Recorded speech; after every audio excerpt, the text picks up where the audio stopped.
오늘은 요한복음 17장 20절로 26절 말씀을 통해서 예수님의 중보기도 두 번째 말씀을 드리겠습니다. 항상 깨어 기도하는 교회 비전을 가지고 2017년 새해를 중보기도 운동과 함께 시작했습니다. 우리가 주일 예배, 금요 예배, 새벽 집회, 또 토요 중보기도에 모일 때마다 기도할 뿐 아니라 우리가 24시간 기도의 불이 꺼지지 않는 교회가 되기 위해 릴레이 중보기도 운동을 시작하고 일주일에 1시간씩 교회에 나와서 혹은 계신 곳에서 중보기도 용사로 사역해 주실 것을 여러분에게 부탁드렸고, 많은 분들이 이 중보기도 운동에 동참하고 계십니다. 바쁜 일과 속에 짬을 내서 중보기도실에서 여러분이 요청하신 중보기도 제목들을 붙잡고 씨름하는 분들을 보면서 하나님도 기뻐하시겠지만 저도 큰 도전과 감동을 받고 있습니다. 어떤 분들은 새벽 예배 1시간 일찍 나와서 기도하는 분도 계시고, 또 어떤 분들은 새벽 2시에 나와서 새벽을 깨우며 기도하는 분도 계셨습니다. 저도 지난 화요일 낮 12시에 사인업을 했는데 갑자기 LA에 가게 되었지만 시카고 시간 12시에 맞춰서 LA에서 1시간 동안 중보기도 하면서 마치 거대한 신앙의 릴레이 경주에 출전한 선수와 같은 마음으로 두 손을 들고 기도했습니다. 이 중보기도는 남을 위한 사랑의 실천이지만 사실 이 중보기도 시간을 통해서 가장 많은 혜택을 받는 사람은 중보기도자, 당사자입니다. 이 기도의 시간을 통해 우리 하나님의 관계가 새로워지고 나의 영혼이 강건하게 됩니다.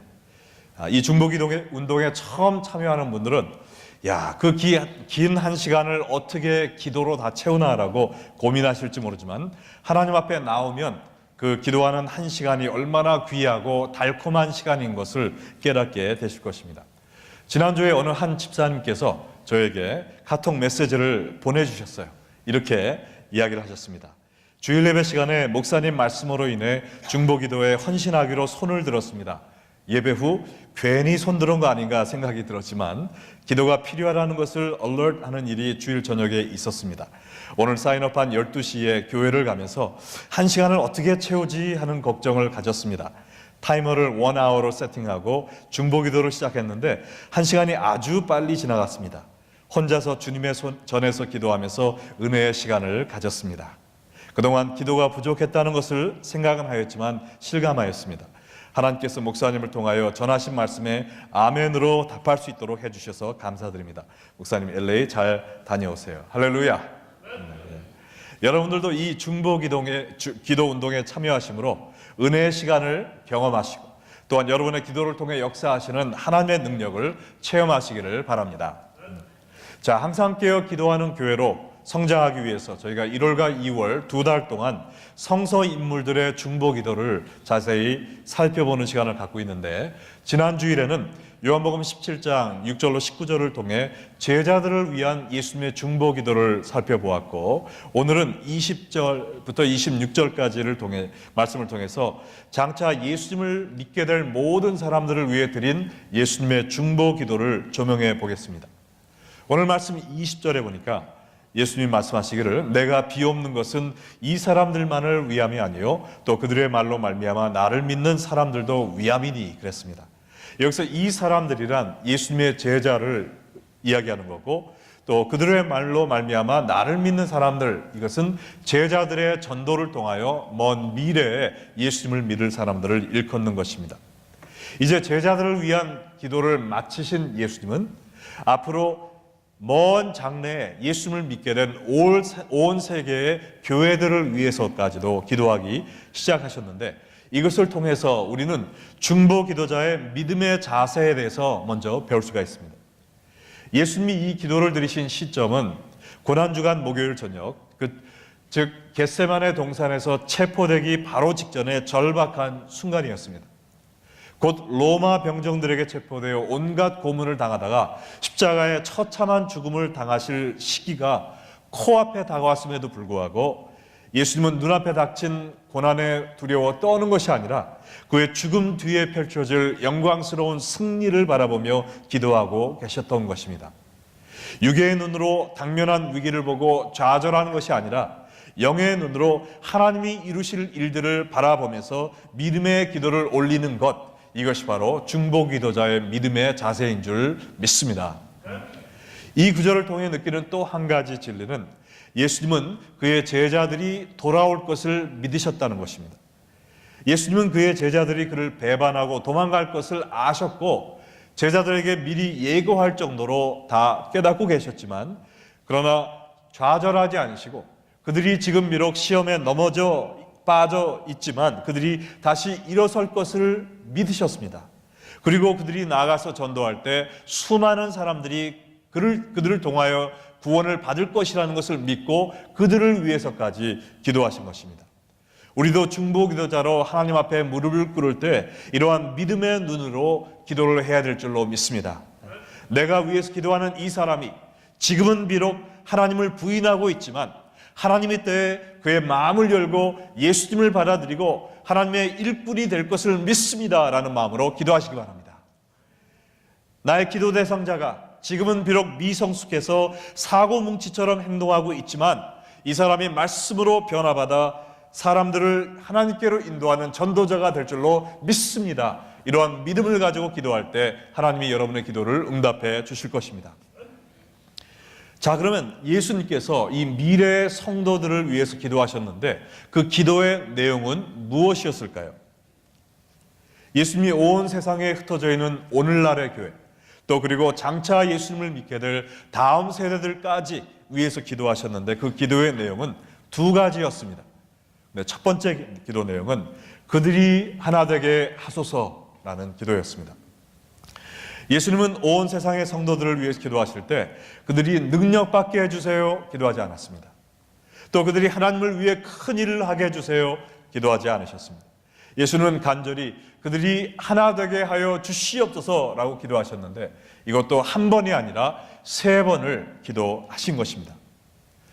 오늘 본문 17장 21절로 23절에 보면 아버지여, 아버지께서 내 안에 내가 아버지 안에 있는 것 같이 그들도 다 하나가 되게 하여 주시옵소서 기도하시면서 22절에 보니까 내게 주신 영광을 내가 그들에게 주었사오니 이는 우리가 하나 된 것 같이 그들도 하나가 되게 함이니이다 또 기도하셨어요. 그리고 23절에 그들로 온전함을 이루어 하나가 되게 하려 함은 그들이 하나 되게 하옵소서라고 3번이나 연거푸 기도하셨던 것입니다. 예수님이 오늘날의 교회를 위해서도 기도하시는 가장 큰 소원이 무엇일까요? 바로 하나가 되는 것입니다. 우리가 교회에 성장하는 것, 모여서 은혜로운 예배를 드리는 것, 가난한 이웃을 구제하고 전도와 선교하는 것, 그거보다 하나님이 더 크게 원하시는 것은 우리 교회가 하나 되는 것입니다. 왜냐하면 이 모든 것이 중요하지만 우리가 하나 되지 못하면 이러한 것들을 하나도 하지 못하기 때문에 그래요. 교회가 하나 되지 못할 때 교회가 성장할 수 있습니까? 교회가 성장하기는커녕 나왔던 사람들까지 떠나게 됩니다. 교회가 하나 되지 못할 때 은혜로운 예배를 드릴 수 있습니까? 내가 마음 편치 않은 사람이 있으면 하나님께 집중을 할 수가 없죠. 내 마음이 편치 않은데 관계가 해소되지 않았는데 어떻게 불쌍한 이웃을 돕고 전도와 선교에 열중할 수가 있겠습니까? 하나 되지 못한 교회는 주님이 원하시는 일을 하기는커녕 오히려 하나님의 일을 회방하는 그런 일만 하게 되는 것입니다. 하나 되지 못한 교회는 하나님을 돕고 하나님을 섬기기보다는 하나님의 일을 방해하는 일을 더 많이 하게 됩니다. 화평을 이루지 못하는 성도는 하나님을 기쁘시게 하기보다는 하나님의 뜻을 거스리는 일을 더 많이 하게 되는 것입니다. 여러분, 교회를 하나의 마차로 생각을 해보세요.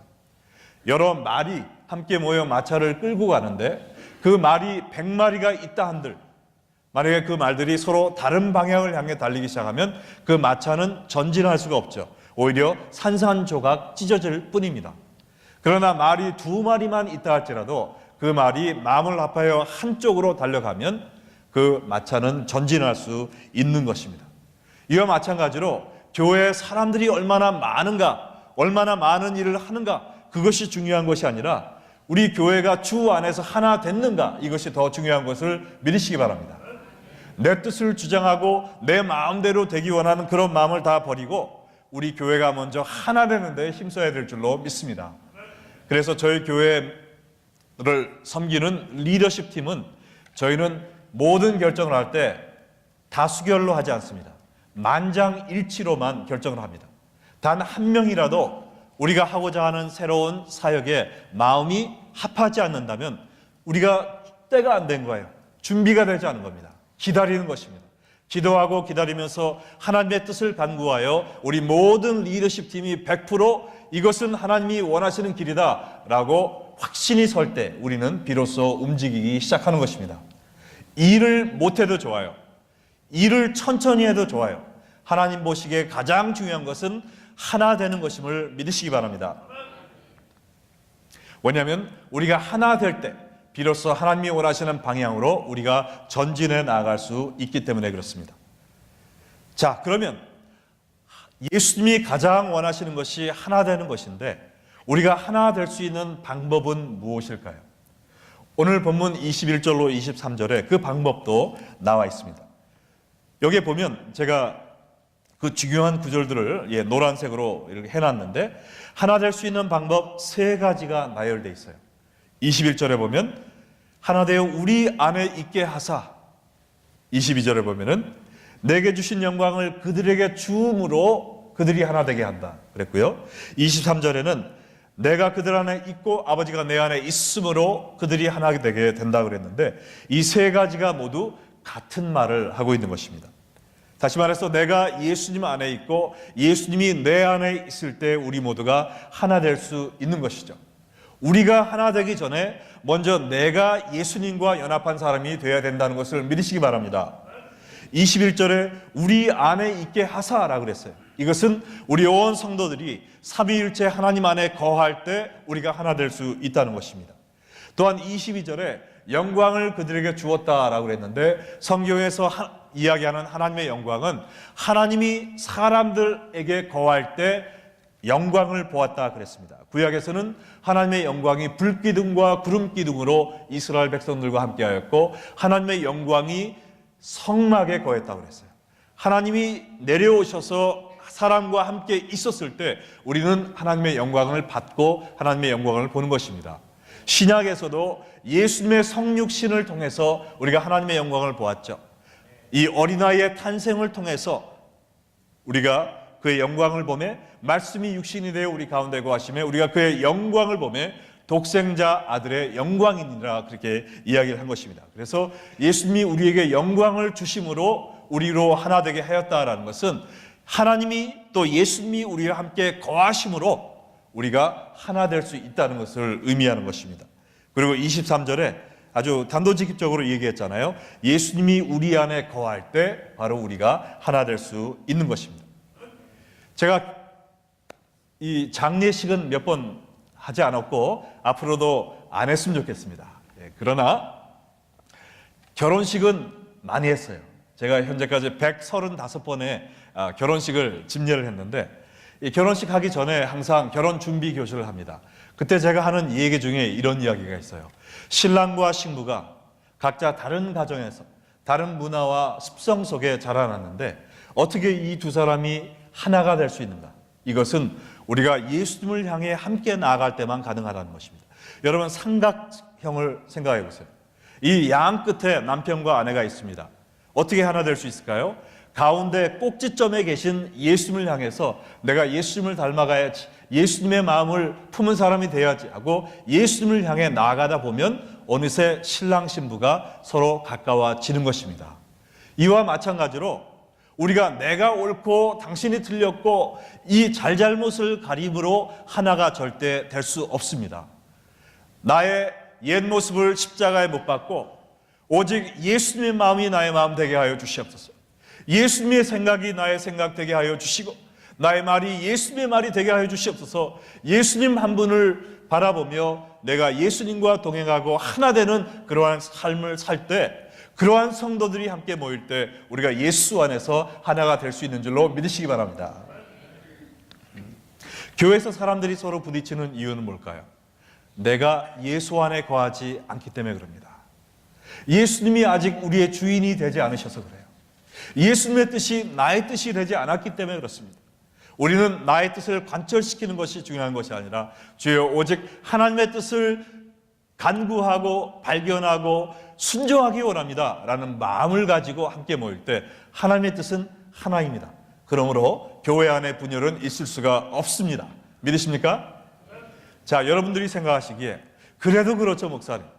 우리가 다 직업이 다르고 배경이 다르고 생각하는 것이 또 취향이 다 다른데 어떻게 이 교회 안에서 하나 될 수 있습니까? 라고 물어보실 수 있지만 중요한 사실은요, 하나님이 우리를 이미 하나로 만드셨다는 것입니다.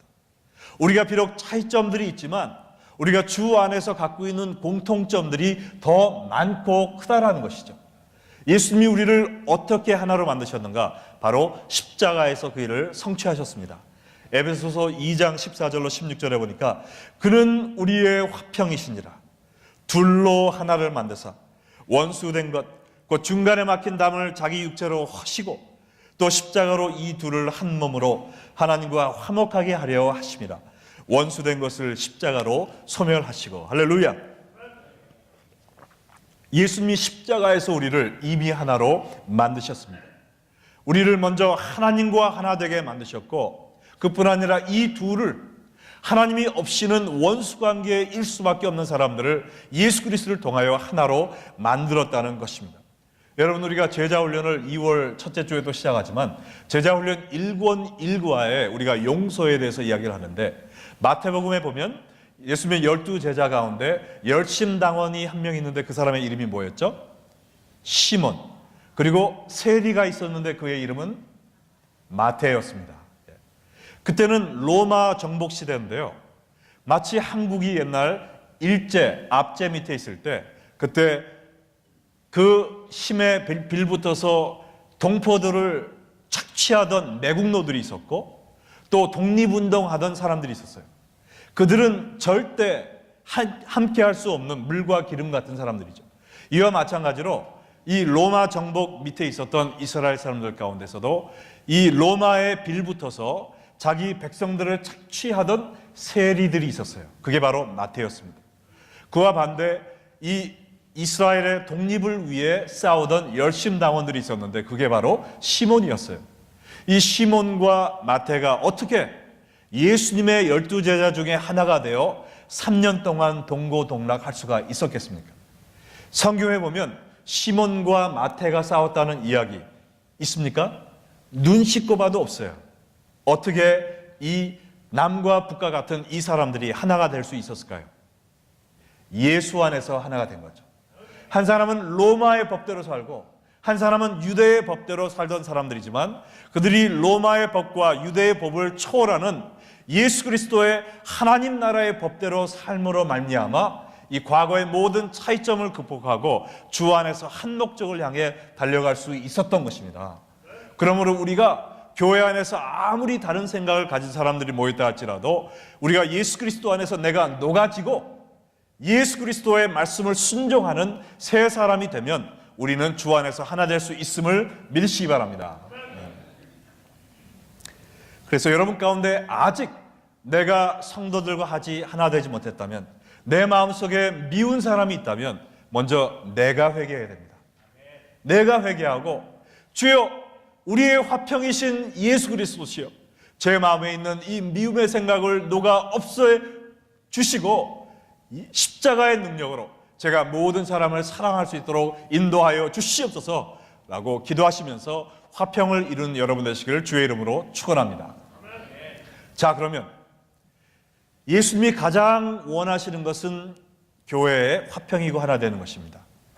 그 방법은 우리가 먼저 예수님과 연합하는 것이고, 그러면 예수님이 그것을 그렇게 간절히 원하시는 이유가 무엇일까요? 교회의 화평의 궁극적인 목적은 무엇일까요? 그것은 한마디로 더 많은 사람들이 예수님을 믿고 구원받게 하기 위해서입니다. 오늘 본문 21절로 23절에 보면 교회가 하나 되어야 되는 이 목적이 또 나와 있어요. 여기에 21절에 보니까 그 이유는 세상으로 아버지께서 나를 보내신 것을 믿게 하옵소서. 교회가 하나 될 때, 아 그래, 예수님은 하나님이 보내주신 구세주시구나 라는 것을 세상이 믿게 된다는 것입니다. 또한 23절에 보니까 아버지께서 나를 보내신 것과 또 나를 사랑하신 같이 그들도 사랑하신 것을 세상으로 알게 하려 함이로소이다. 교회가 하나 되고 서로 사랑할 때 세상이 하나님이 예수님을 사랑하셨던 그 사랑으로 우리도 사랑하신다라는 것을 깨닫게 된다는 것입니다.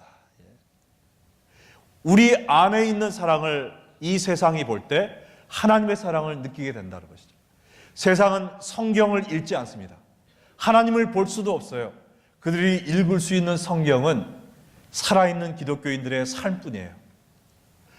그 기독교인들의 삶이 벌어지는 가장 큰 장이 바로 교회입니다. 교회 안에서 사랑으로 충만한 성도들이 기쁨으로 하나님을 찬양하는 모습을 보일 때, 또한 그 사랑으로 이 사회를 어루만지는 모습을 볼 때 그들은 과연 예수님이 살아계시구나, 이것을 믿게 된다는 것입니다. 그러나 교회 안에서 성도들이 사랑하지 못하고 분열하는 모습을 보일 때 그럼 그렇지 하나님이 어디 있어 하면서 교회를 오지 않을 뿐만 아니라 교회에 왔던 사람까지 떠나게 된다는 것입니다. 그러므로 슈바이처 박사가 이런 유명한 말을 남겼는데요. 사람들이 이단 말을 많이 하는데 가장 무서운 이단이 무엇이냐? 사랑 없는 기독교다 그랬습니다. 사랑 없는 교회, 사랑 없는 성도들은 이단보다 하나님의 나라에 더 큰 해를 끼친다는 것입니다. 우리가 사랑으로 똘똘 뭉친 교회가 될 때 비로소 하나님의 가장 큰 소원인 세계 만민 구원에 쓰임받는 귀한 그리스도의 공동체가 될 줄로 믿습니다. 하나님의 가장 큰 소원은 세계 만민 구원이죠. 이 교회의 화평이 가장 큰 궁극적인 목적은 아닙니다.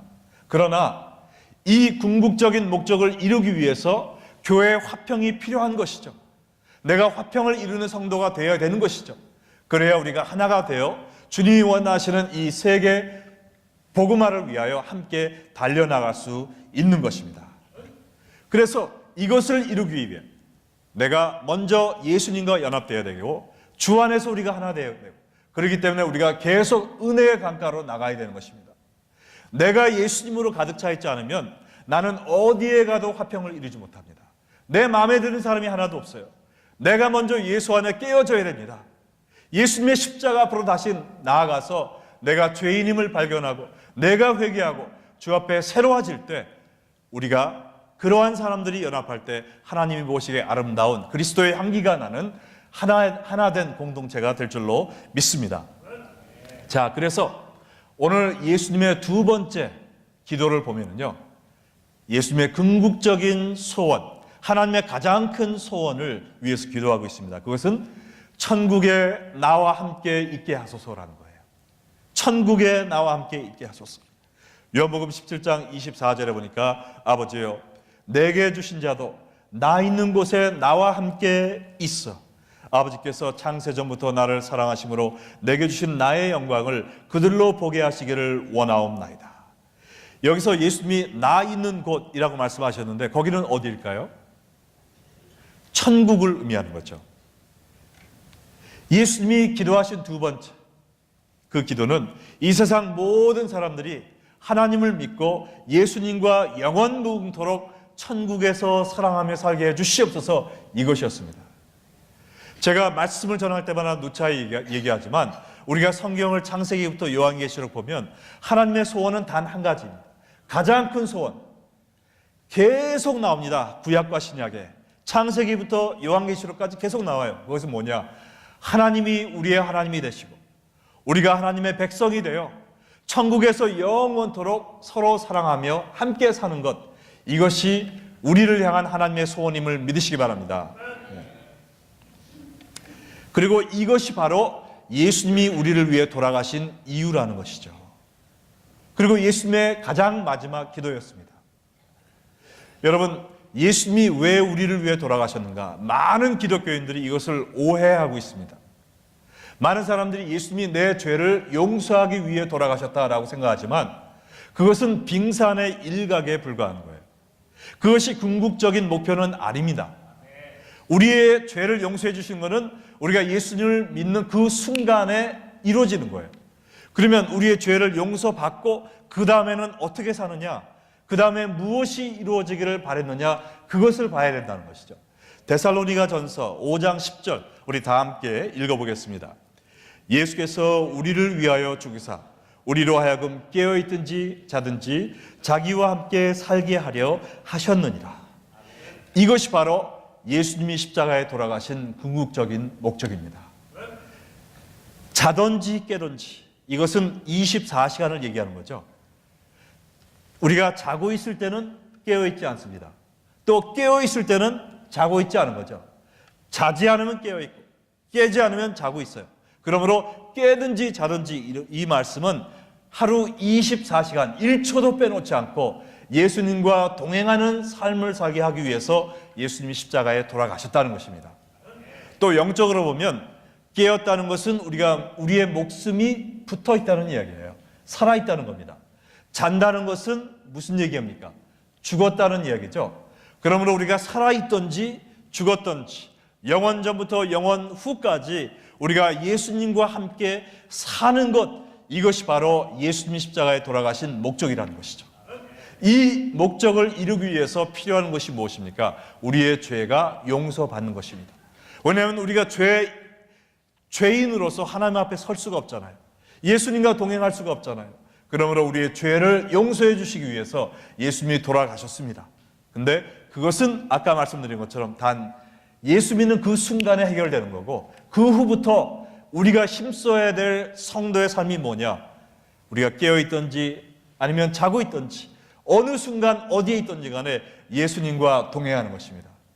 그래서 나의 생각이 예수님의 생각이 되게 해주시고, 예수님이 원하는 것이 내 입에서 나오게 해주시고, 예수님이 원하시는 그 행동이 나의 행동이 되게 해주시고, 예수님의 소원이 나의 소원이 되게 해주셔서 우리가 어디 가든지 예수님의 이름으로 예수님의 영광을 위하여, 예수님의 기쁨이 되기 위하여 주님과 동행하는 것, 이것이 바로 예수님이 우리를 위해 돌아가신 그 궁극적인 목적이요, 바로 성도의 삶인 것을 믿으시기 바랍니다. 자, 그러면 우리가 이 구원의 선물은 어떻게 받는가? 예수님과 영생복락하고 영원히 함께 사는 이것은 어떻게 우리가 얻을 수 있는가? 이 구원은 간단하게 예수님입니다. 예수님이 있으면 구원받았고 예수님이 없으면 구원을 못 받은 건데, 요한일서 5장 12절에 이렇게 얘기하고 있어요. 아들이 있는 자에게는 생명이 있고 하나님의 아들이 없는 자에게는 생명이 없느니라.